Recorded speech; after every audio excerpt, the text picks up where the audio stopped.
This video is part of a larger adventure that explores the Great Western Trail in sections, including some alternate routes. Hello, welcome back to Backpacker Diaries. It's Amos, and I am back in the Dixie National Forest, chiseling away at my Great Western Trail section hike and bike project. And my mission for the next couple of days will be first to hang my backpack at the bottom of Behunin Creek Road. I've already done that. And now I'm on my way up to Forest Service Road, I think it's 1297, to spot a car and basically bike down to Behunin Creek Road and then access the Great Western Trail from Behunin Creek Trail, camping tonight near Behunin Creek, and tomorrow night near Deer Creek Lake. With that, I will end up covering, 10 or so miles of the Great Western Trail after Deer Creek Lake, doubling back to that Forest Service Road to pick up my car and then scoop up my bike on my way home. So yeah, it's a little bit of a complicated, self-supported shuttle with the bike and the pack and all. It'll be mostly a downhill coast on my bike, overlooking the gorgeous scenery in places onto Capitol Reef National Park and the Henry Mountains that we love here in Utah. So we'll see how I go here in late spring on the Great Western Trail.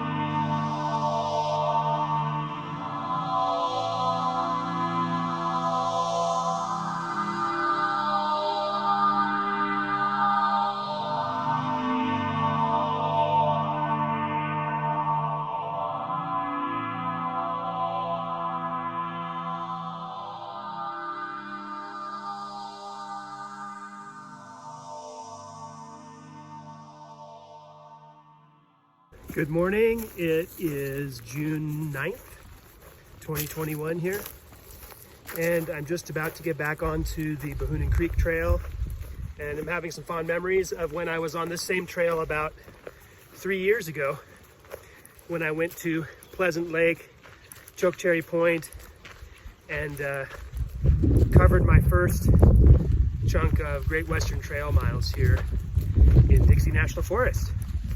So the trail's still rather faint, but there are some rock cairns to follow and perhaps some blowdowns as well. I'm about to find out as I make my way up to the junction with Great Western Trail after spending the night below some quaking aspens, not too far and not too close to Behunin Creek.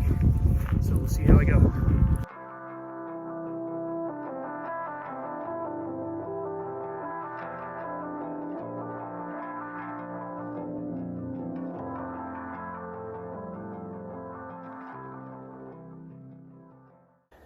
I made it up to the junction here with Great Western Trail and enjoyed a view overlooking the Behunin Creek drainage down onto Capitol Reef with the Henrys in the background. Yeah, awesome view from up here. And at this point, I'm gonna head south towards Bounds Point. Kind of goes up and down some elevation to get there before reaching Bounds Point and then dipping down and eventually getting me on towards Deer Creek Lake. Got a little over 10 miles to go, and it's almost 1 o'clock, so I better get a move on if I want to get there before dark, with the realization that I can bail out early if need be. Definitely want to give Creston and his trail crew at the Fremont River Ranger District Forest Service Office a shout out, as there were way less blowdowns on the Behunin Creek Trail compared to when I hiked up it roughly 3 years ago. So yeah, it's nice to know that the money I spent on the interagency pass is going to worthy projects like that, and that some of the trail work I did for them, including letting them know where some of those blowdowns were, was realized and amended with some saws and whatnot. There are some new blowdowns since I was there and since the trail crew was there, which is kind of to be expected with a trail that doesn't get used all that often, maybe by equestrians more than anybody. But yeah, just a special thanks to Creston and his crew at the Fremont River Ranger District Forest Service office there in Loa, Utah.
When I was in this area last month,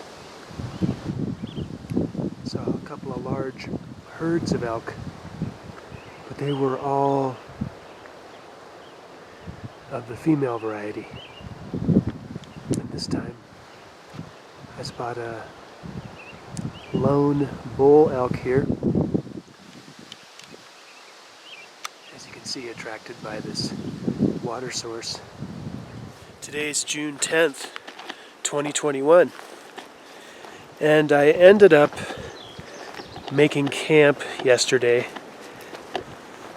once I came up on an intersection with Forest Road 1297, also known as Steep Creek Road.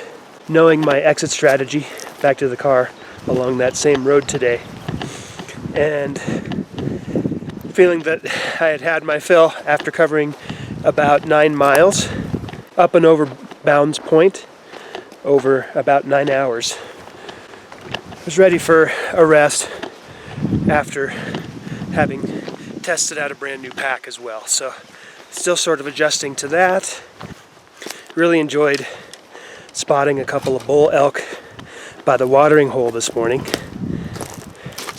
not too far from where I camped, but far enough that I wasn't, of course, impeding any wildlife from that watering hole, as it was so stagnant I would rather not drink from it anyway unless it was a true emergency. Anyway, to complete this section, I've got about 4 miles to reach the Deer Creek Lake area. Going to complete that as a yo-yo this morning. With that, hike about 4 miles back to where I stashed my gear, and then I'm guessing roughly 2 miles to walk back to my car before I scoop up my bike that I used for the self-supported shuttle at the beginning of the trip a couple days ago. But we'll see how I go as I make my way towards Deer Creek Lake.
Just retrieved my bike and I'm headed back to Torrey.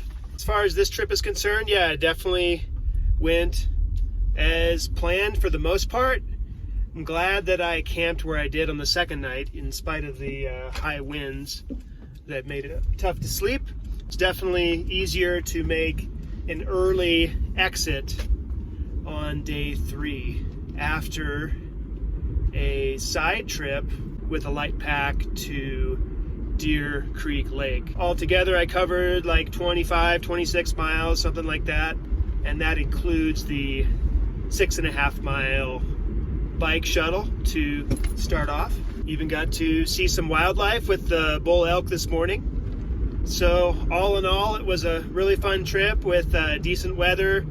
Water sourcing was easy enough too. I was happy that I had loaded up at Behunin Creek to really get me through pretty much the whole trip. It's always nice when the geography can make this type of bike shuttle possible. I definitely prefer biking downhill and then hiking uphill, more or less. It's definitely easier on my knees.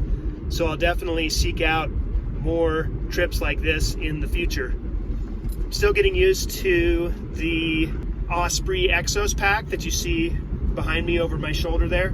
It's not carrying the load as comfortably as the heavier Atmos 50 that I'm used to. So still sort of fine-tuning there, and maybe it will be just as easy or easier once my body gets used to it. And with that, I'll say so long for now, and I'll see you next time.